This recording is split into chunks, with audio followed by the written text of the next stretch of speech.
என்னாச்சுப்பா? தூக்குங்கப்பா. தூக்குங்க.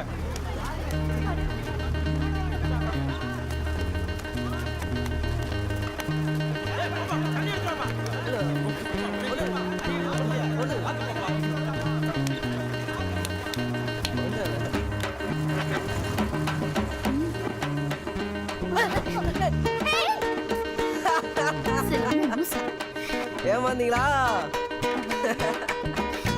பாய். போட்டு பார்த்த காசுல ஏதாச்சும் வாங்க முடியுமான்னு பாப்போம். என் பேர் தினகரன். என் பேரு திவ்யா. இவ பேரு நதியா. காலேஜ் படிக்கிறேன். பிஏஸ்டி. ரெண்டு பேரும் வேலை செய்றோம். Export company Ambattur. ஹலோ, எந்த பஸ்? 65C. ஏன் அந்த அம்மா பேச மாட்டாங்களா? ஊனா முஞ்சி.